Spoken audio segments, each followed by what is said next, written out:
સુરતની ઉધના પોલીસે 3 વર્ષથી 89 લાખથી વધુની ઠગાઈના ગુનામાં નાસ્તા ફરતા 70 મુજબના વોરંટના આરોપીને ઠગ પિતા પુત્રને મહારાષ્ટ્રથી ઝડપી પાડ્યા હતા.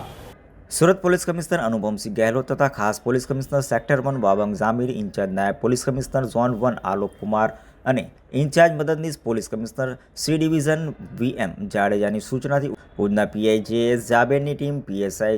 HJ પટેલના માર્ગદર્શન હેઠળ પેટ્રોલિંગમાં હતી. ત્યારે અનામ હેડ કોન્સ્ટેબલ કમલેશભાઈ લીલાભાઈ, અનામ હેડ કોન્સ્ટેબલ ચિરાગભાઈ પિતાંબરભાઈ, અનામ હેડ કોન્સ્ટેબલ અનિલભાઈ ભરતભાઈ, અનામ હેડ કોન્સ્ટેબલ હૈદર અલી, આલમ અલી અને અનામ પોલીસ કોન્સ્ટેબલ વિશાલભાઈ રામજીભાઈને મળેલી બાતમીના આધારે 3 વર્ષથી ઉધના પોલીસ મથકમાં નોંધાયેલ 89 લાખથી વધુના છેતરપિંડીના ગુનામાં 70 મુજબના વોરંટના નાસ્તા ફરતા આરોપીની રાજકુમાર મહાવીર પ્રસાદ જોશી અને મયંક રાજકુમાર જોશીને મહારાષ્ટ્રથી ઝડપી પાડી સુરત લાવી તેઓની ધરપકડ કરી વધુ તપાસ હાથ ધરી હતી.